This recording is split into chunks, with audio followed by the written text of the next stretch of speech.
Heidegger, Freiburg, Germany, May 1933. In the ceremonial hall of the university, a 43-year-old philosopher stands before a crowd of students and faculty, delivering an inaugural rector's address.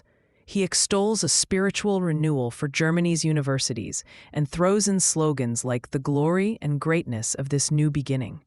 He ends with a resounding Heil Hitler. That man is Martin Heidegger, brilliant thinker on the nature of being. Now a card-carrying member of the Nazi Party, how did one of the century's deepest minds entwine himself with one of history's darkest regimes? The tale of Heidegger is one of genius, controversy, and the perilous seductions of ideology. Martin Heidegger was born in 1889 in Messkirch, a rural Catholic town in southwestern Germany. His upbringing was humble. His father was a sexton. Young Heidegger was initially headed for the priesthood. He even started seminary. But he developed an intense interest in philosophy, spurred by reading Brentano, and switched to studying that at the University of Freiburg. He earned his doctorate and then worked under Edmund Husserl, the founder of phenomenology. By the 1920s, Heidegger's own philosophical ideas were taking shape. In 1927, he published Being in Time, Sein and Zeit, a groundbreaking and notoriously difficult work. In it, Heidegger essentially asks the question, what is the meaning of being? Philosophers had long discussed beings, entities, but Heidegger wanted to revive the question of being itself. What does it mean for something to exist? He starts with the human mode of being, which he calls Dasein, literally being there. Heidegger analyzes Dasein's structure. We are thrown into a world not of our making. We find ourselves always already in a context, with relationships and language that shape us. We navigate life through concerns and practical involvements, being in the world. He describes everyday Dasein as often living inauthentically, absorbed in the they. Das Man, basically doing what society expects, not owning up to one's own most potential. A key concept is being toward death. Each Dasein has an awareness, usually suppressed, of its mortality. Facing that honestly can shock one out of conformity into authenticity. Realizing one's life is finite and one's own. Another famous concept is thrownness. We don't choose where or when or to whom we're born, yet those facts condition us deeply. And projection. Within those conditions, we project possibilities for ourselves. Our existence is essentially a dynamic of possibilities.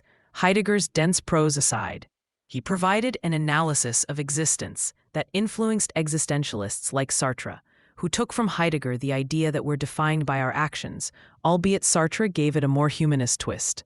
But Heidegger was not exactly an existentialist in the Sartrean sense. He was more mystical in some regards, especially later, concerned with how being unfolds or reveals itself. However, precisely around when Being and Time came out, the political climate in Germany was darkening. The Weimar Republic was in crisis. Heidegger, despite being an academic, was drawn to right-wing nationalist ideas. In 1933, when Hitler rose to power, Heidegger joined the Nazi Party and shockingly became rector of Freiburg University, actively aligning himself with the Nazi agenda to Nazify institutions. During that year as rector, he gave speeches peppered with Nazi ideology, encouraged students to partake in the Führer's will, and implemented policies marginalizing Jewish colleagues. He didn't directly save Husserl, his mentor, from being dismissed due to being Jewish, which is often criticized as a major moral failing. After less than a year, Heidegger grew disillusioned with some of the Nazi administration's interference and resigned the rector position. However, he remained a party member until 1945. He retreated from overt politics, focusing on teaching and writing, but never publicly retracted or denounced Nazism, even after the war. This forever tarnished his reputation for many, raising the perplexing question, how could the author of profound insights into authenticity and care also align with a racist, totalitarian regime? That question has spawned a library of commentary.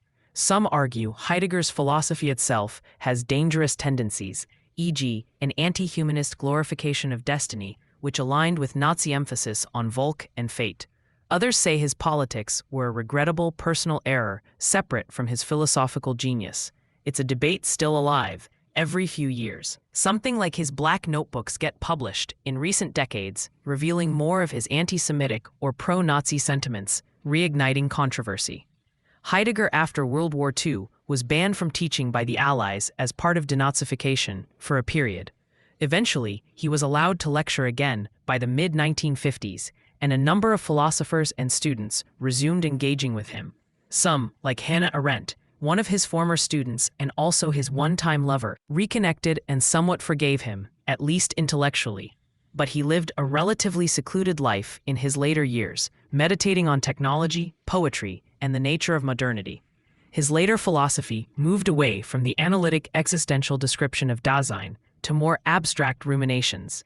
He became very interested in ancient Greek thought and poetry, especially Hölderlin. One of his later major themes was the question concerning technology. He saw modern technological mindset as a mode of revealing the world that reduces everything to resource. He called it in framing, Gestell. He worried that this instrumental view obscures other ways of experiencing being, like poetic or sacred experiences. He famously said, "Language is the house of being," meaning language is where our understanding of existence lives, and poets and thinkers help renovate that house. He also wrote about the clearing, Lichtum, an image of how being needs an open space to show itself, and human beings, Dasein, are like the clearing where being can manifest. This mystical bent influenced a lot of theology and environmental philosophy later. Some find in Heidegger an almost spiritual sense of care for being and nature. Despite or because of his obscurity, Heidegger profoundly influenced continental philosophy, hermeneutics, Gadamer, existentialists, Sartre, de Beauvoir, deconstructionists. Derrida often engaged Heidegger's ideas of presence-absence, and phenomenologists beyond Europe. Even some cognitive scientists and psychologists have found his analysis of everyday practical being in the world more insightful for understanding human mind than Cartesian models. However, the Heidegger case remains a cautionary tale about the intersection of philosophy and politics. Many wrestle with separating the value of Heidegger's insights from the toxicity of his Nazi involvement. Some insights of being and time, like authenticity or thrownness, continue to be core vocabulary in existential therapy and humanist psychology.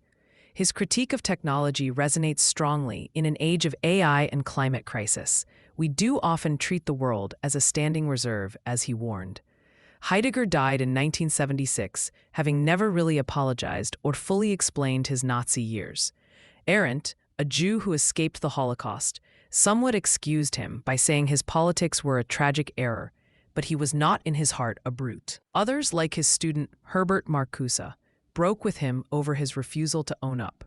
Today, universities still teach Heidegger, with cautionary framing.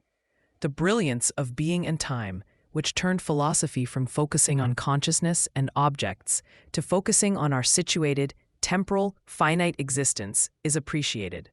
Terms like Heideggerian signify a particular deep-dive style of philosophical inquiry into existence. But so does the phrase Heidegger's silence signify a philosopher's moral silence in the face of evil. What do we learn from Heidegger's story?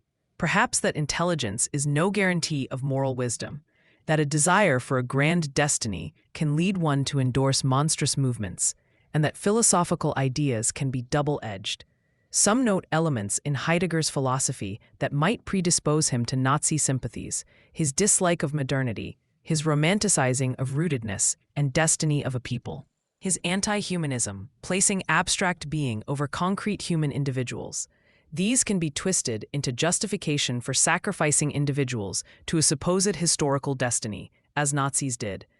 It's sobering to realize a mind that contemplated being at its most profound also allowed itself to be instrumentalized by a regime of totalitarian horror.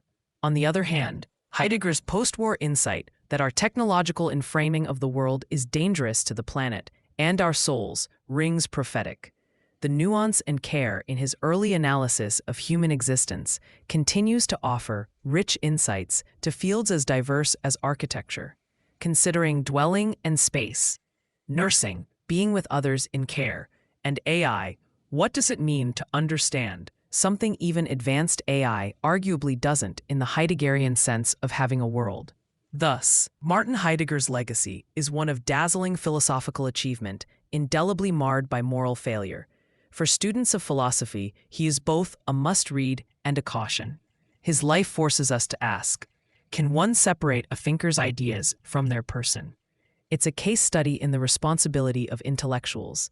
If nothing else, Heidegger's story reminds us that intellectual greatness does not exempt one from being deeply wrong, a lesson in intellectual humility.